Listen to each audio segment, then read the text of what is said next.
कांता बहन की दो बहुएं थी, बड़ी कल्पना और छोटी प्रिया। कल्पना का जैसा नाम वैसा ही काम। सारा दिन कल्पनाओं में रहती, ना कोई काम करती ना कोई धाम। अरे कल्पना बहू, जरा अच्छी सी चटनी पीस दे, आज कुछ मजेदार खाने का मन है। पेट में जलन हो जाएगी माँ जी बुढ़ापे में, और वैसे भी मेरा काम करने का वक्त शाम का है, आप प्रिया को ही बोल दो। इतना कहकर कल्पना वहां से चली जाती है। कांता कल्पना के ऐसे रवैये से काफी परेशान रहती है। मैं बना देती हूँ माँ चटनी, ऐसा बोलकर प्रिया माँ को चटनी बनाकर प्लेट में खाने को देती है कि तभी वहाँ कल्पना आ जाती है। अरे वाह चटनी, जरा चख कर तो देखूं, बड़े दिन हो गए। अरे नहीं बहू, तू तो रहने ही दे चटनी खाना, पेट में जलन हो जाएगी। इतना कहकर कांता और प्रिया दोनों हंसने लगते हैं। कल्पना सारा दिन या तो मोबाइल में यूट्यूब देखती या फिर सोती रहती। उसका कमरा भी बिखरा और गंदा रहता। एक दिन कल्पना का पति अशोक उससे कहता है, अरे कल्पना, जानवर भी उस जगह को साफ कर लेता है जहाँ वो बैठता है, तुम तो इंसान हो, कैसे इतने गंदे कमरे में रह लेती हो? देखो सारा सामान यहाँ वहाँ बिखरा पड़ा है। ज्यादा अपनी माँ का बोल ना बोलो। हाँ, कमरा तुम्हारा भी तो है, गंदा लग रहा है तो साफ कर लो। पता नहीं तुम्हारे साथ मैं कैसे जिंदगी बिताऊंगा। इतना कहकर अशोक वहाँ से चला जाता है। कल्पना बस खाना खाने कमरे से बाहर आती और फिर से कमरे में चली जाती। इससे कांता बहन काफी परेशान रहती। एक दिन प्रिया कांता से कहती है, माँ, मैं सारा दिन काम करके थक जाती हूँ, आप कल्पना दीदी से कहिए ना कि सुबह और शाम का काम बांट ले, मैं तो अब सिर्फ एक वक्त का ही काम करूँगी। हाँ। अरे तू वो भी ना करना, एक बहू तो काम चोर थी ही, दूसरी भी आ गई काम ना करने के बहाने लेकर। तभी वहाँ प्रिया का पति रमेश आ जाता है। माँ, मैं देख रहा हूँ भाभी कोई काम नहीं करती, प्रिया सारा दिन घर और रसोई का काम करती है, अब कुछ करो ना माँ। कांता मन में कुछ सोचती है और कल्पना के पास जाती है। कल्पना फोन पर मेकअप करना देख रही होती है।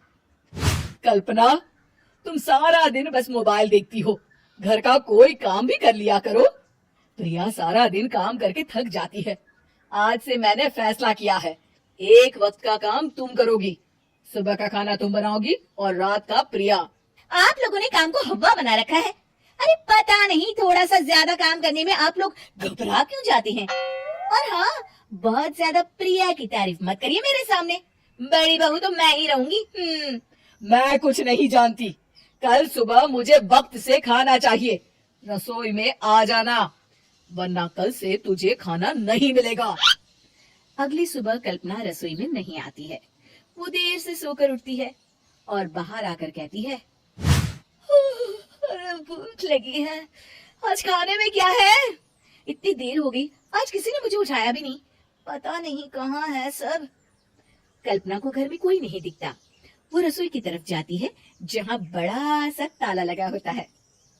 अरे रसोई में ताला, ओ मैं तो भूल ही गई थी, माँ ने आज से सुबह का खाना मुझे बनाने को कहा था। हे भगवान, इतने लोगों का खाना बनाना क्या आसान है? तभी घर के सारे सदस्य बाहर से वापस आते हैं। वाह माँ जी, मजा आ गया छोले भटूरे खाकर। मेरे मुंह में तो अभी भी स्वाद आ रहा है। अरे कल्पना, तेरे भरोसे रहते तो हम तो भूखे ही रह जाते। कल्पना को बहुत गुस्सा आ जाता है। अब बहुत हो गया, आज से मैं अपनी रसोई अलग कर रही हूँ, मैं अपना खाना खुद बना लिया करूंगी। कल्पना अपनी रसोई अलग कर लेती है, पर आए दिन उसका देर से उठना और काम न करने की आदत से वो भूखी ही रह जाती थी। उसी के सामने घर के लोग अच्छे अच्छे पकवान खाते और काम चोर कल्पना को जैसे तैसे ही खाना बनाकर खाना पड़ता। पर एक दिन तो हद ही हो गई। माँ, दीदी आज सुबह से कमरे से बाहर नहीं निकली, हमें जाकर देखना चाहिए।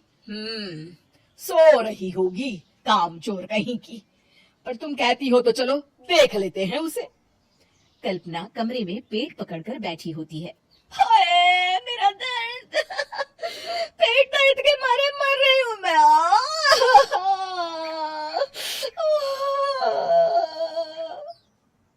अरे दीदी, पेट में दर्द क्यों हो रहा है? डॉक्टर को दिखाया आपने? माँ, कल्पना खड़ी होती है और माँ जी के पास आती है। मुझे माफ कर दीजिए, अब से मैं सारे काम में मदद करूंगी, कभी आलस और काम चोरी नहीं करूंगी। हाँ हाँ, वो तो ठीक है, लेकिन अचानक क्या हो गया जो तू काम करने को तैयार हो गई? काम चोर कल्पना। माँ, लगातार बासी और उल्टा पुल्टा खाना खाने के कारण मेरे पेट में इन्फेक्शन हो गया है। काम ना करना पड़े इसलिए मैं 2 दिन का खाना एक दिन ही बना लेती थी। बासी और खराब खाना खाने के कारण लेने के देने पड़ गए। पेट में दर्द हो रहा है। चलो अच्छा हुआ, देर आए दुरुस्त आए।